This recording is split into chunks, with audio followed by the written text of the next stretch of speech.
வணக்கம். இந்த நாளில் சின்ன சின்ன வெளிச்சங்களில் இன்னொரு புதிய சிந்தனையை தெரிந்து கொள்வோம்.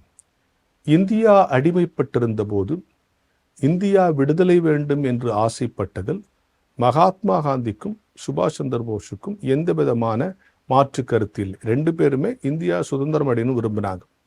ரெண்டு பேருடைய போராட்டமும் தீவிரமானது, வலிமையானது, உறுதியானது.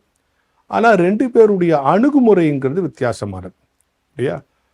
சுபாஷ் சந்திர போஸ் என்ன நினைச்சாரு, எதிரிக்கு எதிரி நண்பன், நம்மளை எவன் அடிமைப்படுத்துறானோ அவனுடைய எதிரியை நாம நண்பன் ஆக்கிக்கிட்டு அவனோட சேர்ந்து நம்ம எதிரியை வீழ்த்தணுங்கிறது அவருடைய யுக்தி. அதனாலதான் அவர் ஜெர்மனுக்கெல்லாம் போனாரு, உங்களுக்கு தெரியும்.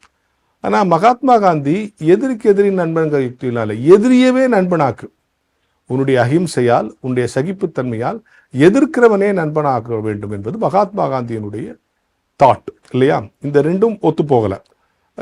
நம்ம அதுக்காக சுபாஷ் சந்திர போஸ் மிக இந்த போராட்டத்தில் ஜெயிக்கிறதுக்கான எல்லா விதமான தகுதிகளும் உள்ளவர். அவர் வெள்ளைக்காரங்காலத்தில் ஐசிஎஸ் படிப்புன்னு ஒரு படிப்பு இருந்துச்சு. அந்த படிப்பை அவர் படித்து அது கடைசியாக அந்த ஐசிஎஸ் பட்டம் வேணான்ட்டு வந்துட்டார். ஏன்னா கடைசியாக ஒரு பத்திரம் எழுதி கொடுக்கணும், நான் வெள்ளைக்காருக்கு கீழ்ப்படிந்து நடப்பேன்.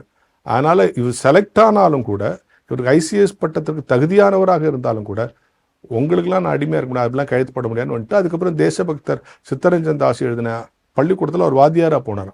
பலர் கேட்டாங்க, என்ன நீங்கள் ஐசிஎஸ் படிப்பே வேணான்ட்டு வாத்தியாராக வந்திருக்கீங்களேன்னா அவர் சொன்னார், ஐசிஎஸ் ஆகிருந்தால் வெள்ளைக்காரனுக்கு அடிமையாக தான் இருக்கணும். இப்போ நான் வாத்தியார் ஆகிட்டேன், என் வகுப்பில் படிக்கிற 30 மாணவர்களையும் இந்தியாவை காக்கிற தளபதிகளாக உருவாக்குவேன்னு சொன்னார். அந்த அளவுக்கு தீவிரமானவர்.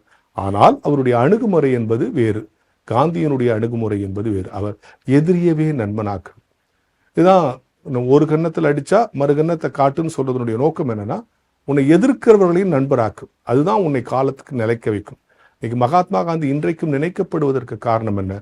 நினைக்கப்படுவதற்குன்னு சொன்னா இந்தியர்களால் மட்டுமல்ல, நம்மை ஆட்சி செய்ய, அடிமை செய்ய வந்த வெள்ளைக்காரர்களும் அவரை இன்றைக்கும் வியந்து பார்க்கிறார்கள். இப்படி ஒரு மனிதன் இருந்தார் என்பதை நம்மால் நம்ப முடியவில்லை. அப்படி எல்லோரையும் ஏற்றுக்கொள்ளுகிற, எல்லோரையும் நேசிக்கிற மனப்பக்குவத்தை நாம் காந்தியிடம் கற்றுக்கொள்ள வேண்டும். இதுல சொல்ற டீச்சிங் என்னன்னு சொன்னாங்க, உங்களை எதிர்க்கிறவங்கள அதே விதமாக பழி வாங்கிறதுனால, இப்போ ஒருத்தவங்க நம்மளை அடிச்சுக்கிறாங்க, நாம அதே மாதிரி திருப்பி அடிச்சோம்னா அவனுக்கு எவ்வளோ நேரம் வலிக்குமோ நமக்கும் அவ்வளோ நேரம் தான் வலிக்கும் இல்லையா? அவன் அடிக்கிறான், நம்ம அடிக்கிறோம், முடிஞ்சு போச்சு. நீ என்ன இப்படி பண்ணியா, நான் உன்னை இப்படி பண்ணுவேன்னா அது சராசரி. நீ என்ன இப்படி பண்ணியா, ஏன் தான் இவனுக்கு போய் இப்படி பண்ணமோ அப்படின்னு வருத்தப்பட வைக்கிறது பார்த்தீங்களா? அதுதான் உண்மையான வெற்றி.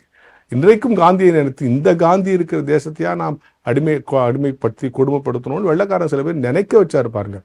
அதுதான் அவருடைய வெற்றி. எனவே எதிர்க்கிறவனை எதிர்ப்பதற்கு எதிரியோடு கூட்டு வைத்துக் கொள்வதுங்கிற பிலாசபி அந்த நேரத்துக்கு வச்சுக்கணும். எதிரிக்கு எதிரி நண்பனுங்கிற ஃபார்முலா இருக்க, அதை அன்னைக்கு ஜெயிக்கலாம்.